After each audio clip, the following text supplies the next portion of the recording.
Hello everyone, welcome to my channel. Please subscribe and keep watching more details. PH Spoilers Monday, July 29, Making Moves, Partner Confusion, Important Tasks. General Hospital, PH Spoilers and Updates for Monday, July 29 T's Making Moves, Partner Confusion and Important Tasks. Next on General Hospital. Christina Corinthos Davis, Kate Mansi is ready to make a move. TJ Ashford, Taj Bello is confused a confused partner, and Carly Spencer. Laura Wright assigns an important task. Making moves. After Molly Lansing Davis, Kristen Vaganos confronted Christina with papers to sign over her parental rights and tried to force the issue. Christina said no. The last thing Alexis Davis, Nancy Lee Grahn, wants is to be in the middle of Molly and Christina with a custody issue. Molly totally went paranoid and misunderstood Christina's intentions on the Perez Hilton show and wouldn't listen to anything Christina tried to explain. An impatient Christina tells a weary-looking Alexis she's making a move, and it has to be now. The Davis girl's mother doesn't look very excited about the prospect. Confused partners. Elsewhere, Molly's partner TJ is with Molly listening to what happened in her confrontation with Christina, and he looks confused. He seems flummoxed and asks her if they're going to end up settling this, meaning the surrogate pregnancy and parental custody with lawyers.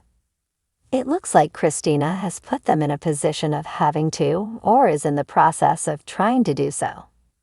Molly most certainly is telling all the gory details and her fears that Christina wanted to keep the baby all along, even though Christina tried to reassure her she hadn't. She had made a lot of unfair assumptions simply because Christina didn't make public that she is carrying a baby for her and TJ. Ava Jerome seems to be plotting with someone. Elsewhere, Ava Jerome, Maura West, seems to be plotting with someone as she tells them she needs to know she can trust them. You might also like General Hospital spoilers. Gil feeds Willow alive, but someone else tells Michael the truth first. It's a given that this conversation is about Sonny Corinthos, Maurice Bennard, and the fact that he has sued for sole custody of Avery Jerome Corinthos, Ava and Grace Scarola. She's been plotting and conspiring with John Jagger Cates, Adam J. Harrington. But at this moment, he's still at Jason Morgan's, Steve Burton, arguing with him. Scott Baldwin, Ken Schreiner, wouldn't be in the loop about Cates and Ava's collusion to bring down Sonny. Might she be talking to a new player in her game? Important tasks. Elsewhere, Michael Corinthos, Shad Duel, is with his mother as the feds get ready to haul her away, but she's still in holding in the PCPD. Carly tells him there's something really important she needs him to do.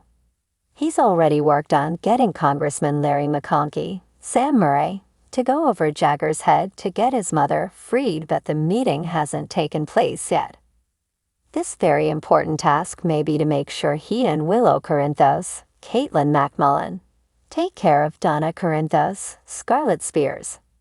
And considering Sonny's reactions frightened her, and she asked Dante Falconeri, Dominic Zamprotna, to look for him, she may want them to take Avery as well. General Hospital spoilers. Dante pleads with Sonny. Dante has indeed caught up with Sonny and is pleading with him, it appears at his penthouse. Carly was upset because Sonny was acting like he was off his meds, and for all intents and purposes, he is, since he's now on placebos. Dante is obviously talking to Sonny about his paranoia, but Sonny responds that just because you're paranoid, it doesn't mean they're not out to get you.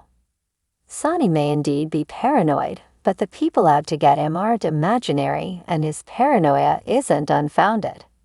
He doesn't know the extent of Ava's plotting against him yet, but he definitely knows about Jagger's. Jagger continues to blackmail Jason. In the meantime, Jagger continues to blackmail Jason, holding Carly's pending imprisonment over his head. He leans into a dismayed Jason, warning him if he really wants to save Carly, he's going to have to give Sonny up. Jason might know a lot about Sonny's past crimes, but he hasn't been Sonny's enforcer for years. He didn't work as his enforcer after Sonny returned from Nixon Falls, and he actually fled for a time. Just what information is Jagger trying to pin on Sonny? Crimes from years ago. Be sure to catch up on everything happening with Guy right now. Come back here often for General Hospital spoilers, news and updates.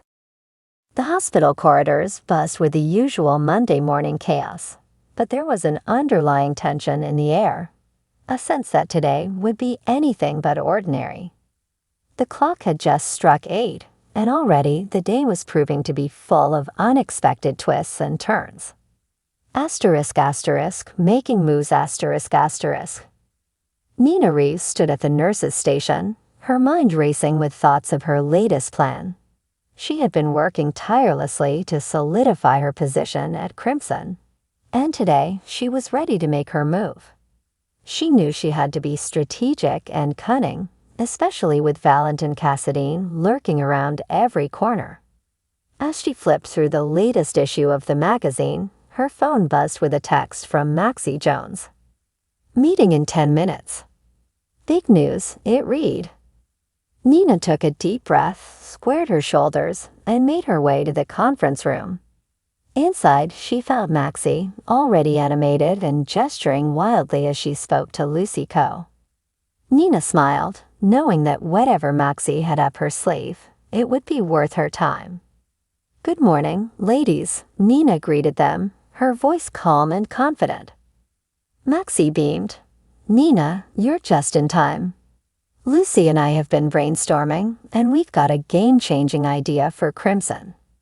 Lucy nodded enthusiastically. We're thinking of launching a special edition focusing on influential women in Port Charles. It's the perfect way to highlight the amazing women in our community and boost our readership. Nina's eyes sparkled with excitement. This was exactly the kind of innovative thinking she needed.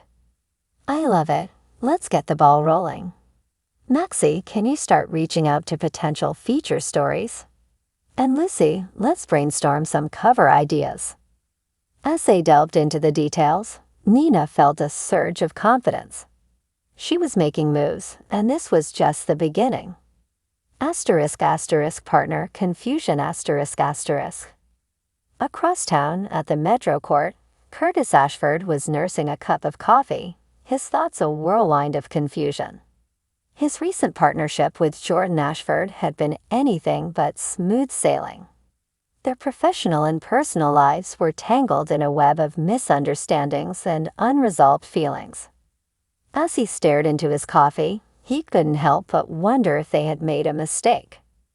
Jordan walked in, her expression a mix of determination and fatigue.